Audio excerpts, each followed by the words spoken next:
J'ai découvert en public que ma femme me trompait avec son patron.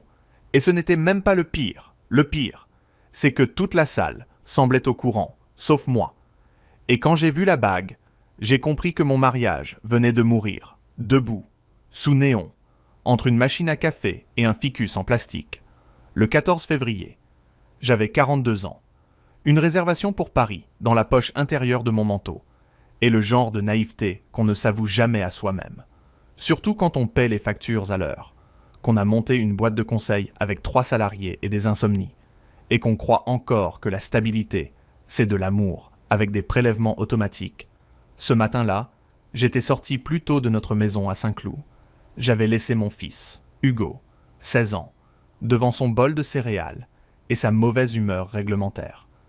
Il m'avait regardé mettre ma chemise blanche, comme si je partais à un entretien d'embauche, alors que j'allais simplement jouer au mari attentionné avec une ambition presque obscène, reconquérir ma propre femme sans raison apparente, parce que depuis quelques mois, Claire était devenue polie avec moi.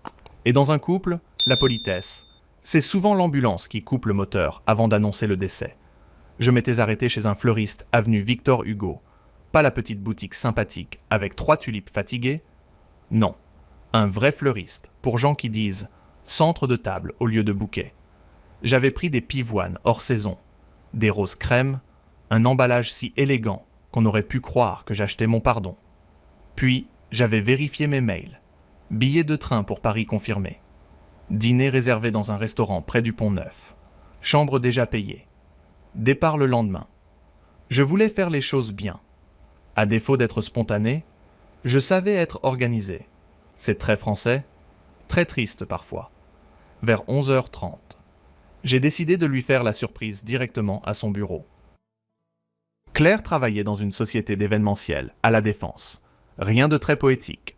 Beaucoup de réunions, de decks PowerPoint, de cafés tièdes et de gens qui disent « on se cale un point ». Je connaissais l'adresse. Évidemment. J'y avais déjà déposé des dossiers, des macarons, une charge mentale bien pliée dans un tote bag. En arrivant dans le hall, j'ai tout de suite senti ce silence étrange qu'on entend avant même de le comprendre. La réceptionniste m'a vu avec mes fleurs et a eu cette tête de quelqu'un qui hésite entre appeler les pompiers ou détourner les yeux. J'ai donné mon nom. Elle a bafouillé quelque chose, comme vous pouvez monter. 3e étage. Puis elle s'est mise à tapoter son clavier, avec la concentration d'un ministre en conférence de presse. Les portes de l'ascenseur se sont ouvertes, sur un open space trop propre, trop rangé, trop calme pour un vendredi avant déjeuner. Plusieurs collègues de Claire ont levé la tête, puis l'ont aussitôt baissée, comme dans une mauvaise série, où tout le monde a reçu le script sauf vous. J'ai reconnu Élodie, sa collègue, qui m'avait déjà croisé à une fête de Noël. Elle est devenue blanche comme un mur de location. J'ai souri, le bouquet à la main, persuadé qu'on préparait peut-être une animation ridicule de Saint-Valentin. Une photo d'équipe, un blind test, ce genre de supplice RH. Puis j'ai vu Claire. Elle était près de la baie vitrée, tailleur ivoire, brushing impeccable, et sur sa main gauche, il y avait une bague énorme. Pas une bague discrète de femme qui veut se faire plaisir, non, une vraie déclaration minérale, le genre de caillou qui capte la lumière et l'attention. Pendant une seconde, j'ai pensé à un prêt, à une location, à une amie bijoutière. L'esprit protège ce qu'il peut. C'est son côté service public. Ensuite, un homme s'est avancé vers elle. Marc Delorme, son patron. 50 ans, costume bleu nuit, sourire de notaire heureux. Je le connaissais vaguement. Assez pour savoir qu'il me serrait la main avec l'assurance des gens qui trouvent normal d'occuper l'espace. Il a tapé dans ses mains comme pour rassembler ses équipes. Et là, devant tout le service, avec les verres de champagne déjà posés sur une table haute que je n'avais même pas remarqué, il a dit « Je vous remercie tous d'être là. C'est une journée spéciale pour Claire et moi. Elle a accepté de m'épouser. Il y a eu des applaudissements, de petits applaudissements honteux, administratifs, comme si même leur enthousiasme était soumis à validation. Moi, je suis resté au milieu du plateau, avec mon bouquet de pigeons premium, incapable de bouger. Claire s'est tournée vers moi, et j'ai vu sur son visage non pas la honte, ce serait presque flatteur, mais l'agacement, comme si j'arrivais en retard, dans une scène qu'elle voulait propre. sans imprévu. Marc m'a enfin regardé. Il a compris. Bien sûr, tout le monde a compris. Sauf moi, avec environ 6 mois de retard. Claire a murmuré « Arnaud, je peux t'expliquer. » J'ai répondu « J'espère. » Parce que là, même le ficus a besoin d'un briefing. Personne n'a ri. Dommage. C'était une de mes meilleures. J'ai posé lentement le bouquet sur une table, juste à côté des coupes, comme une gerbe sur la tombe de mon mariage. Puis j'ai regardé ma femme. Ma vraie femme. Ou plutôt l'inconnue très bien coiffée qui portait son visage. Et j'ai senti quelque chose se fermer en moi. Pas un drame, pas une explosion. Juste une porte blindée. Propre, nette, irrévocable. Je n'ai pas crié. Je ne leur ai pas offert ce spectacle-là. J'ai simplement dit « Profite bien de la fête, Claire, parce que la suite va coûter cher. » Et je suis parti avec les mains vides. Ce qui, rétrospectivement, était le premier détail honnête de cette journée. Dans l'ascenseur, mon téléphone s'est mis à vibrer. Son nom s'affichait déjà. 1 fois, 2 fois, 3 fois. Et quand les portes se sont ouvertes sur le parking. J'ai compris que je n'allais pas rentrer chez moi pour pleurer. J'allais rentrer pour couper le courant, partout où son mensonge se branchait encore à ma vie. Et à ce moment-là, je ne savais pas encore que cette bague n'était que le début du dossier, pas la fin, et que le soir même, mon propre fils allait me dire quelque chose qui allait tout faire basculer. Je suis remonté dans ma voiture, avec le calme dangereux des gens qui ont cessé d'espérer. Pas celui des sages, celui des comptables, après un incendie. Précis, froid, presque élégant. J'ai posé les mains sur le volant. J'ai attendu 10 secondes. Puis j'ai commencé à démonter ma vie commune, comme on démonte un stand après un salon. Sans musique, sans nostalgie. D'abord les billets pour Paris, annulés depuis l'application SNCF avec les doigts très stables. Ensuite la réservation du restaurant, puis la chambre. J'ai perdu un acompte, ce qui m'a presque amusé. J'étais en train de découvrir que le romantisme coûte cher, surtout quand il arrive avec 6 mois de retard. Après ça, j'ai appelé la banque. Pas notre conseiller habituel. Trop lent, trop humain. J'ai demandé l'opposition immédiate sur les cartes secondaires liées au compte pro. Le gel des virements récurrents vers le compte joint annexe. La modification des plafonds. La sécurisation des accès. La conseillère a pris cette voix douce qu'on réserve aux clients qu'on imagine en pleine crise de panique. Je lui ai répondu très calmement que tout allait bien, ce qui, en langage adulte, signifiait que plus rien n'allait jamais bien de la même façon.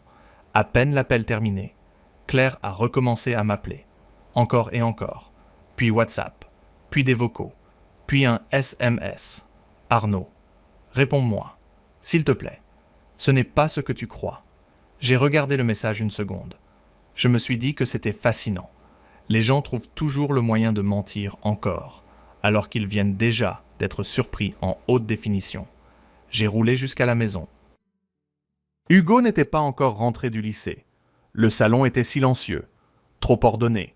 Le plaid plié par Claire sur le canapé me donnait envie de rire. Elle trahissait avec méthode, mais repliait le linge parfaitement.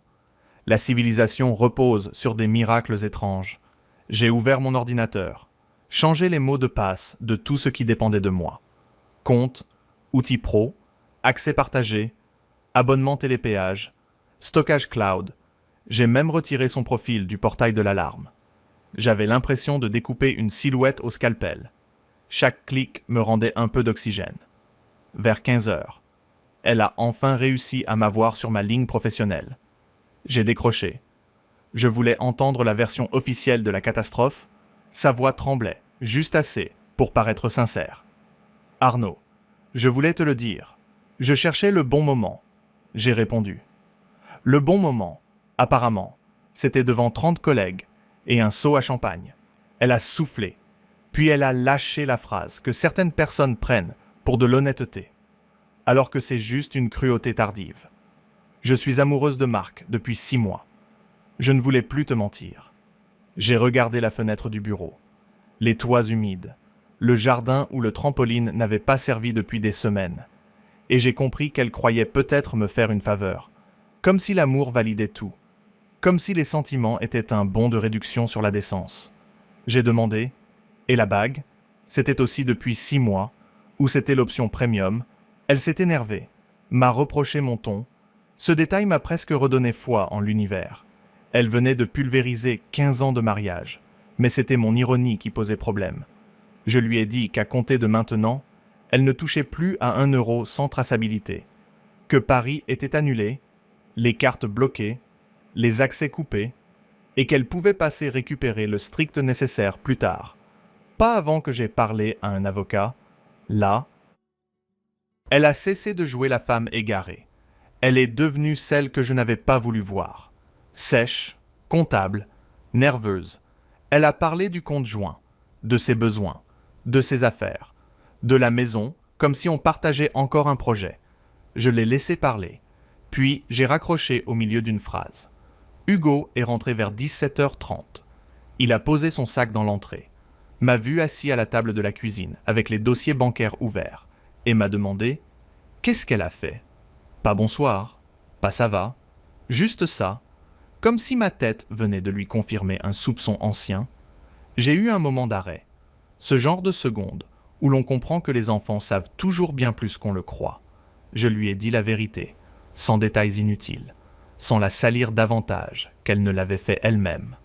J'ai dit que sa mère avait une relation avec un autre homme, que c'était sérieux, qu'elle voulait partir, et que moi, j'allais demander le divorce. Hugo est resté immobile. Puis il a tiré une chaise et s'est assis en face de moi avec une maturité qui m'a fait plus mal que le reste. Il a dit « Je savais qu'il y avait quelqu'un. Une fois, il y a 2 mois. Je l'ai vu à Boulogne, près du cinéma. Elle m'a dit que c'était un client. Mais les clients ne tiennent pas la taille de ma mère comme dans les films nuls. » J'ai fermé les yeux une seconde. Non pas parce que ça me surprenait encore, mais parce que la trahison venait de gagner une profondeur nouvelle. Elle n'avait pas seulement menti à moi. Elle avait forcé notre fils à porter seul quelque chose qu'aucun adolescent ne devrait avoir à deviner. Je lui ai demandé pourquoi il ne m'avait rien dit. Il a haussé les épaules. J'avais peur de me tromper. Et puis, je crois que je voulais te protéger. Cette phrase m'a fendu proprement, avec plus d'efficacité que toute la scène de bureau. J'ai tendu la main. Il a serré mes doigts 1 seconde. Très vite. Comme font les garçons de son âge, quand ils acceptent encore d'être des fils, mais sans publicité. Puis, il m'a regardé droit dans les yeux, et il a dit « Si elle pense que je vais trouver ça normal, elle se trompe complètement. » À ce moment-là, mon téléphone a vibré de nouveau. Un message inconnu. Juste une ligne. « Je suis Marc Delorme. Il faut que nous nous rencontrions. Pour le bien de tout le monde. » J'ai relu la phrase. Et j'ai compris que l'humiliation publique n'était que l'entrée.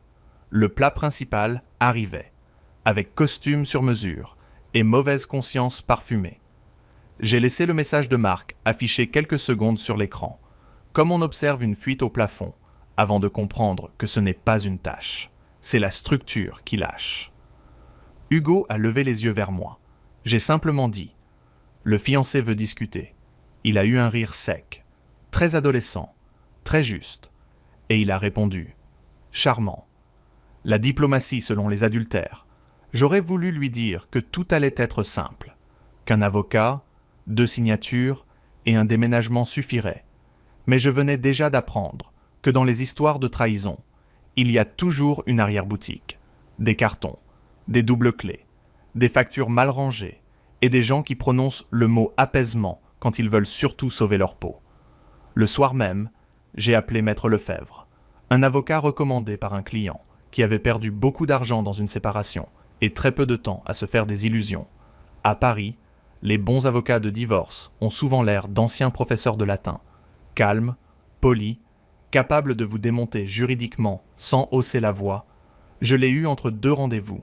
Je lui ai résumé la scène du bureau, l'aveu au téléphone, les finances communes, le fait que Claire travaillait chez son amant. Il m'a arrêté net. Gardez tout. Message, relevé, virement, mail, preuve de dépense. Et surtout, ne faites pas le héros. Faites l'archiviste. C'était le conseil le plus romantique que j'ai reçu ce jour-là. Le lendemain matin, j'avais déjà créé un dossier chiffré sur mon ordinateur, imprimé les mouvements bancaires des 18 derniers mois, récupérer les factures de certains hôtels qui ne correspondaient à aucun déplacement familial, ni professionnel pour moi. Claire avait parfois ce talent très moderne de la discrétion paresseuse. Elle mentait, mais avec notre carte, vers midi, j'ai répondu à Marc. Un café, pas dans son bureau, pas dans un palace. Je lui ai donné rendez-vous dans une brasserie près de la gare Saint-Lazare, un endroit de passage, banquette rouge, serveur pressé, bruit de vaisselle. Parfait pour les conversations dont personne ne veut, mais que tout le monde devine. Il était déjà là quand je suis arrivé. Costume impeccable, montre chère, cette assurance molle des hommes habitués à ce qu'on leur pardonne avant même qu'ils aient fini de s'expliquer. Il s'est levé, m'a tendu la main. Je l'ai regardé sans la prendre. Il a eu un petit pli au coin de la bouche. Le genre de contrariété qu'on appelle contrôle de soi quand on a fait une école de commerce. Il a commencé par des phrases parfaitement inutiles. Je n'ai jamais voulu vous manquer de respect. Les choses se sont faites progressivement. Claire était malheureuse. À ce stade, j'aurais presque commandé un dessert pour récompenser tant de clichés. Je l'ai laissé dérouler. Il m'a expliqué qu'ils s'aimaient, qu'ils ne voulaient blesser personne, qu'ils espéraient gérer la transition avec intelligence.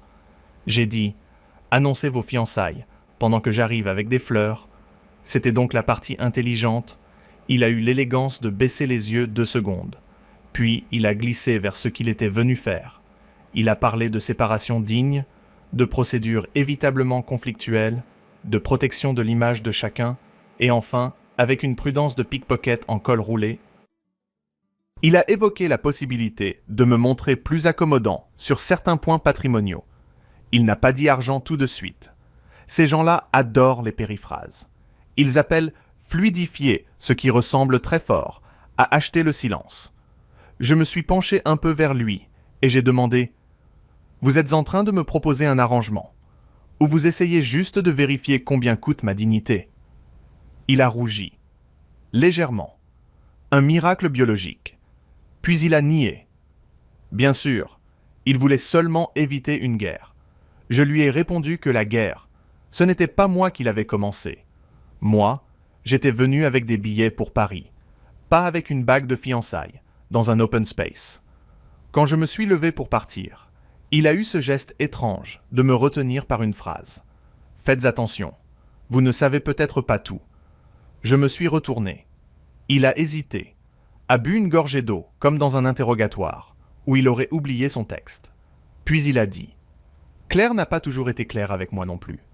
J'ai gardé le visage neutre. Intérieurement, quelque chose venait de se déplacer, comme un meuble lourd sur du parquet. Je lui ai demandé ce qu'il voulait dire. Il a reculé aussitôt. Pas ici. Pas maintenant. Pratique. Cette pudeur soudaine après tant d'indécence. Je suis sorti sans lui répondre. Dehors. L'air sentait la pluie et le gasoil. Paris avait cette élégance fatiguée des fins de journée, où même les gens bien habillés ont l'air de rentrer d'un procès. En reprenant la voiture, j'ai reçu un message de Claire. J'ai besoin de passer ce soir, prendre des affaires. Je n'ai pas répondu tout de suite. J'ai appelé Hugo pour lui dire de dîner chez mon frère à Suresnes. Il a compris au ton de ma voix que ce n'était pas négociable. Quand je suis rentré, j'ai trouvé Claire devant le portail. Valise cabine, manteau camel, visage fermé, presque offensé, comme si le scandale de la veille avait surtout gâché son emploi du temps. Elle est entrée sans attendre mon invitation. À regarder autour d'elle, sa propre maison devenue soudain un décor hostile. Elle a commencé à parler de stress, de solitude, de distance entre nous, l'inventaire classique des justifications premium. Je l'ai laissé monter, prendre quelques vêtements, puis je l'ai attendue dans le salon, debout. Quand elle est redescendue, elle a essayé une dernière fois. « Arnaud, on a un fils. On a construit des choses ensemble. Ne fais pas n'importe quoi. » J'ai répondu « Justement, je vais enfin faire les choses correctement. Tu pars. Tu prends le strict nécessaire. Et à partir de maintenant, tu passes par mon avocat. » Elle a blêmi, puis elle a attaqué sur le terrain qu'elle croyait encore maîtriser. La maison, l'entreprise, l'argent, elle a parlé de droit avec l'aplomb des gens qui n'ont pas encore compris que les preuves existent. Je l'ai regardée bien en face et j'ai dit « Claire, ce que tu ignores encore, c'est que tu as déjà commencé à perdre. Et au moment où je lui ai ouvert la porte, mon téléphone a vibré une nouvelle fois. Un message de Marc, cette fois avec une pièce jointe et 6 mots. Vous devriez voir ça avant elle. J'ai refermé la porte derrière Claire avec un calme qui aurait vexé un psychiatre. Puis, j'ai ouvert le message de Marc. Il y avait 3 captures d'écran. Pas des déclarations d'amour, pas des excuses, juste des échanges secs, datés, précis, entre Claire et un numéro enregistré sous le prénom de Julien. Le contenu avait ce ton familier qu'on n'utilise pas avec un plombier. Il était question d'un hôtel à Reims, d'un week-end soi-disant professionnel à Lille et d'un vieux souvenir à Bordeaux. Le détail qui tue toujours. Ce n'est pas la passion, c'est la logistique. J'ai relu les dates. Certaines remontaient à plus de 2 ans. Donc Marc n'était pas l'accident. Il était simplement le candidat le plus récent au poste de grand amour définitif. J'ai appelé Maître Lefebvre immédiatement. Il a regardé les éléments dans l'heure, puis il m'a dit cette phrase délicieuse. Votre épouse a transformé son mensonge en système, ce qui, juridiquement, n'est jamais très élégant. Nous avons commencé à préparer une stratégie propre, pas théâtrale. Propre, séparation des intérêts, gel de certains mouvements, inventaire des actifs, chronologie des dépenses, et surtout protection de Hugo, car dans ce genre de désastre, les adultes font du bruit, mais ce sont les enfants qui ramassent les gravats. 2 jours plus tard, Claire a tenté de reprendre la main. Elle m'a envoyé un long message où elle parlait d'erreurs, de confusion, de besoin de se retrouver. Formule pratique, quand on a été plusieurs. Je n'ai répondu qu'une ligne. Désormais, tout passe par mon avocat.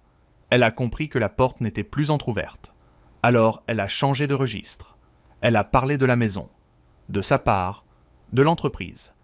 Elle semblait découvrir que tromper, mentir et vider discrètement le compte commun pour des week-ends ne formait pas un projet patrimonial solide.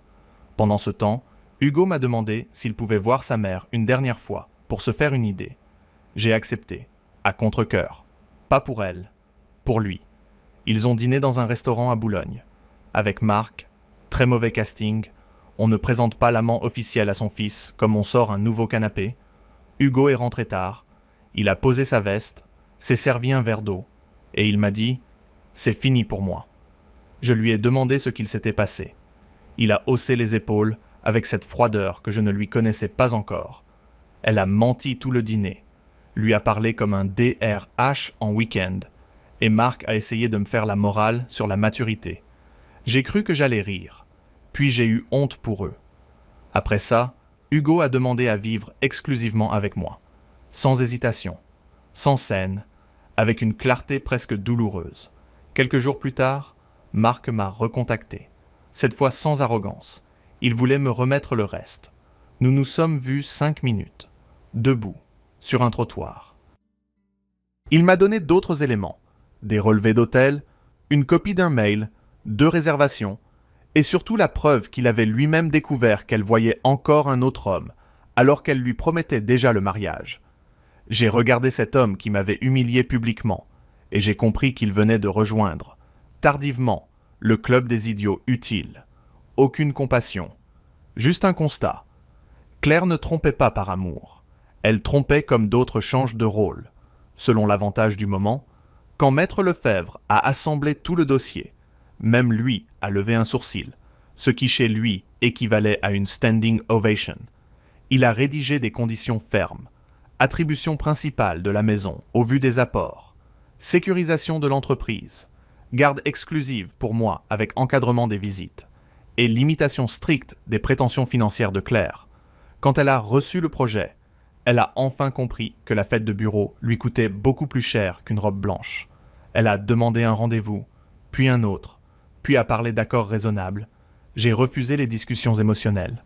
Elle n'avait plus que des papiers à signer. Et pour la première fois depuis le 14 février, j'ai vu la panique dans ses yeux. Pas la tristesse, la panique. Elle venait enfin de rencontrer la seule chose qu'elle n'avait pas prévue. Les conséquences. La signature a eu lieu un mardi matin, dans le cabinet du notaire, avenue de Wagram. Un décor parfait pour enterrer proprement les illusions. Boiserie claire, eau tiède dans des verres trop fins, Dossiers empilés avec une gravité très française. Claire était arrivée en avance. Évidemment, les gens qui ont passé des années à improviser deviennent soudain ponctuels quand ils sentent le sol se dérober. Elle portait un manteau beige, aucun bijou voyant, plus de bagues spectaculaires. Le grand roman avait déjà perdu ses accessoires. Maître Lefebvre a posé les documents un par un. Avec ce calme d'horloger qui me donnait presque envie d'applaudir. Maison conservée de mon côté. Entreprise totalement sécurisée. Comptes assainis. Véhicule laissé à Claire. Effets personnels. Vêtements. Objets strictement à elle. Rien de plus. Garde principale de Hugo chez moi. Avec un cadre précis pour d'éventuels contacts. Elle a lu, relu, tenté une dernière négociation sur un ton qui se voulait raisonnable, mais qui sentait surtout la chute libre. Elle a parlé de reconstruction, d'équilibre, d'avenir. Le notaire l'a ramené au réel, en 2 phrases.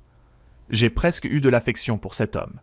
Il avait la tendresse d'un contrôle fiscal, puis Claire a signé, sans théâtre, sans larmes, juste avec cette crispation du poignet qu'ont les gens qui comprennent trop tard que leur version des faits ne vaut rien contre un dossier bien monté. En sortant, elle m'a demandé si on pouvait parler seul, 2 minutes. J'ai accepté. Dans le couloir. Pas dans un café. Pas dans une mise en scène. Elle m'a regardé comme on regarde une porte qu'on a soi-même claquée. Puis elle a dit « Tu ne me pardonneras jamais ».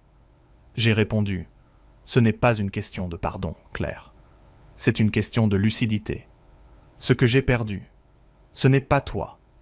C'est l'image que j'avais fabriquée de toi. » Elle a baissé les yeux. Pour la première fois, elle avait l'air ordinaire, presque petite. Et c'était sans doute sa punition la plus exacte. Ne plus être exceptionnelle dans l'esprit de quelqu'un. Les semaines suivantes, elle a récupéré le reste de ses affaires. Quelques cartons, des manteaux, des chaussures, des albums photos qu'elle n'a même pas ouverts. Marc a disparu de l'équation presque aussitôt. J'ai appris par un détour banal, un ancien collègue, un message lâché entre 2 banalités, qu'il avait quitté son poste et vendu son appartement. Je n'ai rien ressenti, ni triomphe, ni vengeance. Juste cette fatigue propre aux gens qui ont trop vu et qui préfèrent ensuite le silence aux conclusions brillantes. Hugo, lui, a cessé de répondre aux messages de sa mère après un dernier dîner raté. Il m'a dit un soir, en débarrassant la table, « Je ne la déteste pas. Je ne lui fais plus confiance. » C'était probablement la phrase la plus adulte de toute cette histoire. 6 mois plus tard, la maison avait changé d'air. J'avais fait repeindre le salon, remplacer la table basse qu'elle adorait par quelque chose de simple et solide, très symbolique, très peu poétique, exactement ce qu'il me fallait. Le samedi, Hugo et moi allions au marché. On passait à la boulangerie. On rentrait avec trop de viennoiseries et pas assez de regrets. Mon entreprise tournait mieux qu'avant, comme si toute l'énergie perdue à maintenir un mensonge alimentait désormais quelque chose d'utile. Parfois, le soir, je repensais à ce 14 février, au bouquet laissé sur une table de bureau, au silence des collègues, à la bague qui brillait sous les néons, et je ne ressentais plus l'humiliation, seulement une gratitude froide pour la brutalité de la scène. Au moins, la vérité avait eu la décence d'être claire. Elle m'avait humilié en public. Oui, mais elle m'avait aussi libéré d'un mensonge privé qui durait depuis trop longtemps. J'ai compris alors que le pire n'était jamais d'être trompé. Le pire, c'est de continuer à aimer une fiction. Et la seule leçon que j'ai vraiment voulu laisser à mon fils tient en peu de mots. La vérité fait mal, mais le mensonge vous dévore en silence. Et moi, ce que j'ai sauvé dans cette histoire, ce n'est pas seulement une maison, une entreprise ou un jugement favorable. C'est ma paix. Et surtout, le regard de mon fils, qui valait bien davantage que toutes les promesses qu'elle avait signées ailleurs. Avec d'autres hommes, sous d'autres lumières. Why do I care? Little man's going on holiday. He's going to stay with a dog sitter, by the way, next week. Because we both have plans. So the dog, Man City 1-1 now. Okay. Thank you.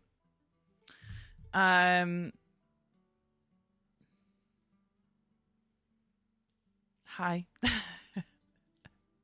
I fell asleep getting my lash lifted. Got a little snore on. Did you really? Does he like dog sitters? He likes everyone. He has no... Sorry, why are you so sad? What's up, kid? He's been a bit moopy today, and I can't work out why. What's up? Is it because you're all soggy? Look at that fucking face. You'd think he has the hardest life in the entire world, wouldn't you? Come on, Abra. He knows. Moopy. Moopy is a fun word. He knows. They always know. He knows what? He's just going to hang out with me for the next 2 days, Droopy. Droopy, Moopy, Moopy. Fuck are we talking about? Look at those ears. I know. Massive fucking ears. He's not Moopy. Oh. Where you going? Hi. Hello. What are you doing? Okay. Oh, he's going to the dog sitter soon. I see, yeah. Oh, he's guys, I can see him zooming down the road. He's coming. He's coming. He's almost here. Are we all excited? And we're going to do a mukbang. I should have gone live and just chatting, really. I feel like I've been live for an hour and I've not done any gaming. Actually, for now, I'll just put myself in just chatting because I'm about to eat a burrito.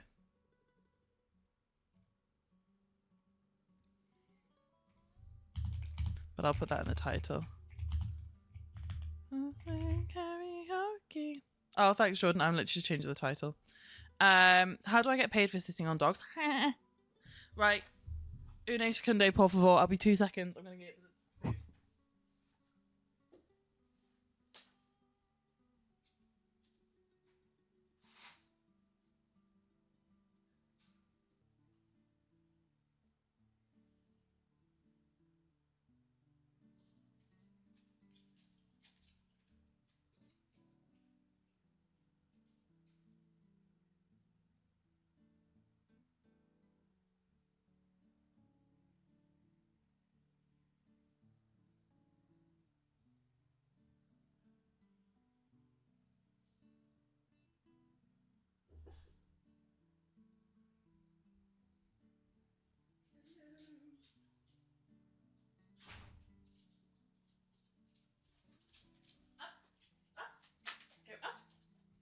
We're not sharing. Okay. Are we ready? He was very nice. Oh, okay. Are we ready, guys? Juicy beef brisket burrito. I don't like the use of the word juicy, if I'm honest. Okay. Oh, it's hot. It's still so hot. I'm going to bare my mouth. Okay. Oh, I'm not talking to you. Look at that bloody dog. Oh, it's... I'm going to make a mess here, guys. Oh my god, just what's leaked out onto the foil is so good.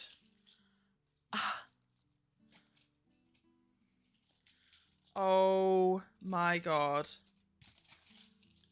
It's like juicy couture. It was giving the ick from the name. Yeah, true. Yeah, the word juicy. Are we ready? Look at this dog.